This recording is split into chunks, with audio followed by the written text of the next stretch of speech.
Good morning student. आज मैं आपको 2019 का सेट सी का रसायन विज्ञान का पाठ पढ़ाने जा रही हूँ। हमने अब तक भौतिक विज्ञान मैंने आपको एक्सप्लेन करा था। अब हम खंड ब रसायन विज्ञान एक्सप्लेन करेंगे। क्वेश्चन नंबर 10, निम्न रासायनिक अभिक्रिया में कौन सा अभिकारक उपचयित हो रहा है। इसमें आपको दो अभिकारक दिख रहे हैं, ZnO और C। ये दो अभिकारक हैं और उत्पाद कौन सा है, जिंक और कार्बन ऑक्साइड। रिएक्शन होने के बाद जिंक और कार्बन ऑक्साइड जो है वो उत्पाद है। अभिकारक में से कौन सा उपचयित हो रहा है। उपचयित मीन्स किसमें से किसमें ऑक्सीजन जमा हो रही है, ऑक्सीजन समायोजित हो रही है। देखो C किसमें कन्वर्ट हो गया, CO में। तो जो कार्बन है ये उपचयित हो रहा है और ZnO किसमें बदल गया, Zn में। तो ये क्या हो रहा है, ये अपचयित हो रहा है। अपचयित मीन्स इसमें से ऑक्सीजन निकल गई। तो ZnO तो अपचयित हो रहा है और C क्या हो रहा है, उपचयित। क्वेश्चन नंबर 11 है, इसमें 3 विलयन दिए हैं और सबका pH दे रखा है। A का 2 है pH, B का 7 है और C का 11। इसमें से उदासीन विलयन कौन सा है। तुम्हें पता है जिसका pH 7 हो, 7 हो, वो उदासीन होता है। तो B का pH कितना है, 7, तो B क्या है, उदासीन। और A क्या है, अम्लीय। और C जिसका 11 है वो क्या है, क्षारीय। क्वेश्चन नंबर 12, M है तत्व, MCl4 सूत्र बना रहा है, क्लोराइड बना रहा है। उसमें M के प्लेस पर क्या आ सकता है। अब जिसकी संयोजकता 4 हो, MCl4 में इसकी संयोजकता देखो कितनी है, 4। तो हमने ऐसा तत्व ढूंढना है जिसकी संयोजकता 4 हो। अब इसमें हमें क्या क्या दे रखा है, सिलिकॉन, एल्यूमिनियम, सोडियम। इनकी संयोजकता देखो, सिलिकॉन की 4 होती है, एल्यूमिनियम की 3, सोडियम की 1, मैग्नीशियम की 2। अगर तुम्हें परमाणु संख्या पता है तो संयोजकता भी निकाल सकते हो। मैं कैसे बता रही हूँ, एल्यूमिनियम की परमाणु संख्या 13 होती है। कैसे बांटोगे, 2, 8, 3, तो इसकी संयोजकता 3 आ गई। सिलिकॉन की 14 होती है, 2, 8, 4, तो इसकी संयोजकता कितनी आ गई, 4। तो इसमें M के प्लेस पर क्या आ सकता है, 4। तो सिलिकॉन जो है जिसकी संयोजकता 4 है, इसके प्लेस पर आ जाएगा Si। क्वेश्चन नंबर 13 है, संयोजन अभिक्रियाओं से आप क्या समझते हैं, एक उदाहरण देकर समझाइए। संयोजन मीन्स जो आपस में जुड़े। संयोजन अभिक्रियाएं जिन अभिक्रियाओं में 2 या 2 से अधिक पदार्थ संयोग करके जुड़कर एकल पदार्थ बनाते हैं। 2 पदार्थ जुड़कर एक पदार्थ बनाए उसे बोलते हैं संयोजन अभिक्रियाएं। जैसे कैल्शियम ऑक्साइड जल के साथ तीव्रता से रिएक्शन करता है और कैल्शियम हाइड्रोक्साइड का निर्माण करता है। Calcium oxide plus hydrogen plus water. Calcium oxide में जब पानी मिलाते हैं तो क्या बनता है, कैल्शियम हाइड्रोक्साइड। चूने में पानी डालोगे तो क्या बन जाएगा, बुझा हुआ चूना, और ऊष्मा बाहर निकलेगी। बहुत ज़्यादा मात्रा में ऊष्मा बाहर निकल रही है इसमें। इस अभिक्रिया में कैल्शियम ऑक्साइड जब जल से मिलकर एकल उत्पाद कैल्शियम हाइड्रोक्साइड का निर्माण करता है। यह ऊष्माक्षेपी रिएक्शन है। कैसी रिएक्शन है, ऊष्माक्षेपी। बहुत ज़्यादा मात्रा में अगर किसी में ऊष्मा निकलती है उसे बोलते हैं ऊष्माक्षेपी। और ऊष्मा शोषी कौन सी रिएक्शन होती है, ऐसी अभिक्रिया है जिसमें ऊष्मा ली जाए और इसमें जिसमें बहुत सारी ऊष्मा निकले वो ऊष्माक्षेपी। तो कैल्शियम ऑक्साइड में जब पानी डालते हैं तो वो ऊष्माक्षेपी रिएक्शन होती है और बुझा हुआ चूना बन जाता है कैल्शियम हाइड्रोक्साइड, जिसका फार्मूला है कैल्शियम हाइड्रोक्साइड। क्वेश्चन नंबर 14 है, धोने का सोडा मीन्स कपड़े धोने का सोडा जो होता है उसका रासायनिक सूत्र बताओ। कपड़े धोने के सोडे का रासायनिक सूत्र क्या होता है, सोडियम कार्बोनेट Na2CO3.10H2O। Na2CO3.10H2O ये है धावन सोडा। अब इसको बनाने की प्रक्रिया कैसे बनाओगे धावन सोडे को, तो सबसे पहले हम NaHCO3 सोडियम हाइड्रोजन कार्बोनेट ले लेंगे, जिसे सोडियम बाइकार्बोनेट भी बोलते हैं। सोडियम बाइकार्बोनेट जिसे बेकिंग सोडा भी बोलते हैं।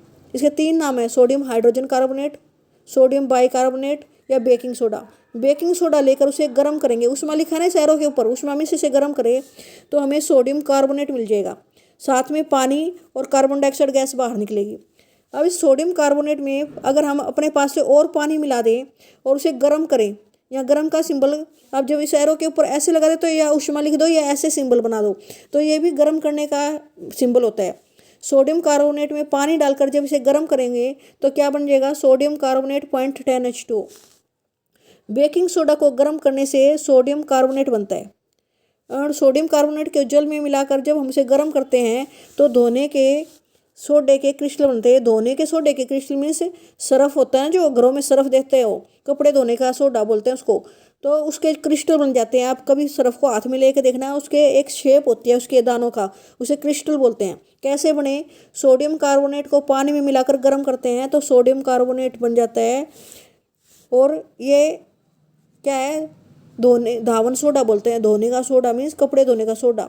सोडियम कार्बोनेट 0.10H2 स्टार्ट कहाँ से हुआ? यहाँ से बनना। सोडियम कार्बोनेट में पानी डालकर गर्म किया इसे। अगला है, आधुनिक आवर्त सारणी में समूह के ऊपर से नीचे जाने पर धात्विक गुण किस प्रकार से प्रवृत्ति होगा? आपको पता है, जब हम समूह में किसी भी पीरियोडिक टेबल आवर्त सारणी में ऊपर से नीचे की तरफ आते हैं तो हम पहला ग्रुप ही देख लें, जैसे लिथियम है, सोडियम है, पोटासियम है, उसमें ये तत्व दे रखे हैं। उनकी परमाणु संख्या 3, 11 और 19। उनका इलेक्ट्रॉनिक विन्यास देखा, पहले में 3 सेल भरे हुए हैं कक्ष, दूसरे में पहले में 2, तीसरे में 3, अन्य में 3 सेल भरे हुए हैं, और के में 4 कोष भरे हुए हैं। इस तरह से कक्षों की संख्या बढ़ती है। जब कक्षों की संख्या बढ़ेगी तो नाभिक, जो उसका नाभिक है और बाह्यतम कक्ष के इलेक्ट्रॉन है, उनमें आकर्षण बल कम हो जाता है, तो आसानी से इलेक्ट्रॉन त्याग सकते हैं। तो जैसे ही लिथियम की बजाय सोडियम आसानी से इलेक्ट्रॉन दे देगा, और सोडियम के मुकाबले में पोटासियम और आसानी से इलेक्ट्रॉन दे सकता है, क्योंकि उसमें कोषों की संख्या बढ़ गई। जब ये इलेक्ट्रॉन आसानी से दे सकते हैं, इट मीन्स इनकी धात्विक गुण बढ़ गए। धातु वे ही होते हैं, ऐसे तत्व जो आसानी से इलेक्ट्रॉन दे दें, वो होते हैं धातु। तो लिथियम के मुकाबले सोडियम आसानी से तत्व देगा, आसानी से इलेक्ट्रॉन दे देगा, और पोटासियम सोडियम के भी मुकाबले और आसानी से इलेक्ट्रॉन दे देगा, क्योंकि इसमें सेलों की संख्या बढ़ गई। और इलेक्ट्रॉन और नाभिक के बीच में आकर्षण बल कम होते होते क्या होगा? जितना कम होगा उतना वो आसानी से इलेक्ट्रॉन छोड़ देंगे। तो धात्विक गुण ऊपर से नीचे ग्रुप में बढ़ता है। अगला क्वेश्चन है, धातुओं के जल के साथ अभिक्रिया करने पर क्या होता है? कोई भी धातु अगर जल के साथ रिएक्शन करती है, या तो धातु के हाइड्रोक्साइड बनाएगी या धातु के ऑक्साइड। तो जैसे एग्जांपल है, सोडियम एक धातु है, पानी के साथ रिएक्शन करने से क्या बन गया? सोडियम हाइड्रोक्साइड, धातु के हाइड्रोक्साइड बन गए। Na क्या है? धातु, और हाइड्रोक्साइड मीन्स धातु के हाइड्रोक्साइड, और हाइड्रोजन गैस बाहर निकली। अधिक अभिक्रियाशील धातु तो ठंडे पानी से भी रिएक्ट कर लेती हैं, जो ज़्यादा क्रियाशील होंगी। लेकिन जो कम क्रियाशील होती हैं वो या तो गर्म जल से रिएक्ट करेंगी या भाप के साथ रिएक्शन करेंगी, तभी वे धातु के ऑक्साइड या धातु के हाइड्रोक्साइड बनाएंगी। इसमें अगला क्वेश्चन है, 2 पार्ट है इसके। थर्मिट प्रक्रम क्या है? इस प्रक्रम का रासायनिक अभिक्रिया लिखो। अब थर्मिट रिएक्शन क्या है भाई? थर्मिट अभिक्रिया एक ऊष्माक्षेपी अभिक्रिया है। इसमें बहुत ज़्यादा मात्रा में ऊष्मा निकलती है। इस अभिक्रिया में एल्यूमिनियम को अपचायक के रूप में लेते हैं। एल्यूमिनियम को लिया जाता है अपचायक के रूप में, और आयरन ऑक्साइड को आयरन ऑक्साइड क्या होता है? Fe2O3। एल्यूमिनियम के साथ उसे गर्म किया जाता है। Fe2O3 ले लेते हैं और एल्यूमिनियम ले लेते हैं, अपचायक के रूप में काम करेगा, इसमें से ऑक्सीजन अलग कर देगा। एल्यूमिनियम क्या करेगा? Fe2O3 में से ऑक्सीजन अलग कर देगा, इसलिए इसे अपचायक कह रहे हैं। अब इसको जब हम गर्म करेंगे तो क्या बनेगा? एल्यूमिनियम ऑक्साइड Al2O3, और आयरन अलग हो जाएगा। जो लोहा अलग हुआ ना, ये लोहा पिघली हुई अवस्था में बाहर निकलेगा। मतलब लिक्विड फॉर्म में आयरन बाहर, इतनी ज़्यादा ऊष्मा निकलेगी कि जो आयरन बाहर अलग होके आएगा वो लिक्विड फॉर्म में आएगा, द्रव्य अवस्था में। और इसका प्रयोग कहाँ किया जाता है इस रिएक्शन का? इसका उपयोग टूटी हुई लाइनें, गार्टर आदि जोड़ने के लिए किया जाता है। टूटी हुई लाइनें मीन्स रेल की पटरियों को जोड़ने के काम आता है। जो रेल की लाइन जा रहे होते हैं, जिस पर रेल चलती है, उस रेल की पटरियों को जोड़ने के लिए थर्मिट रिएक्शन करते हैं। जब उसमें क्रैक आ जाता है, आयरन ऑक्साइड लेकर एल्यूमिनियम लेकर उन्हें गर्म करते हैं। जब उन्हें गर्म किया जाता है, यहाँ पर गर्म का साइन बना देना है एरो के ऊपर, तो एल्यूमिनियम ऑक्साइड और आयरन बनता है। जो आयरन बाहर निकलता है वो लिक्विड फॉर्म में निकलता है, द्रव्य अवस्था में, जिससे उस क्रैक के बीच में, उस दरार के बीच में उस लोहे को डालकर उसे जोड़ दिया जाता है। इसे बोलते हैं थर्मिट रिएक्शन। आज हम यहाँ तक ही पढ़ेंगे। ओके स्टूडेंट, इनकी आपने रिटर्न प्रैक्टिस करनी है। जब तक आप इन्हें लिख कर नहीं देखोगे ना, इन क्वेश्चनों को, आपको याद नहीं होंगे। एक बार लर्न करने के बाद लिख कर इन रिएक्शनों को देखना, तभी आपको याद होंगे।